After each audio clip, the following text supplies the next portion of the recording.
Hi guys, so for today's vlog, so later bago ko pumasok sa work, so bibili muna ako ng K-Cups para sa bahay at bibili ako ng smart water.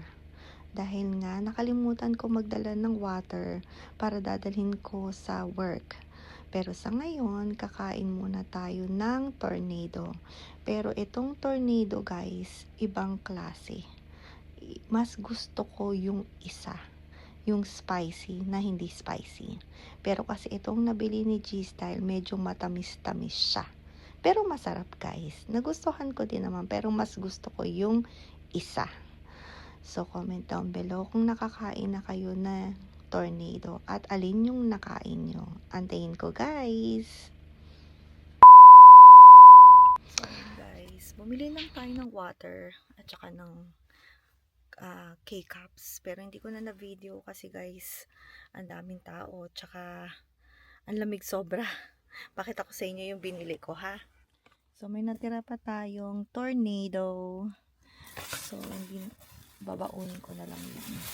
And then itong K-Cups, ayan, dahil mauubos na yung K-Cups natin sa bahay, kaya bumili ako. Ayan, try lang natin tong si Gloria Jeans. I think na-try ko na to.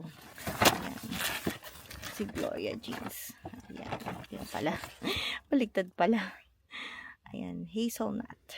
Ayan, medium rose. Ayan, 24 K-Cups na siya. Ayan. And then, bumili tayo ng water. Kasi nakalimutan kong magdala ng tubig galing sa bahay. Usually, nagdadala ako sa bahay, pero nakalimutan natin. Bali, dalawa yung binili natin. So, ayan guys. Dalawa yan. Ayan, ang ating mga binili for today. Ayan. Dadalhin ko to sa work. Ayan, dahil kailangan talaga ng tubig every day. So, papasok na ako guys sa work.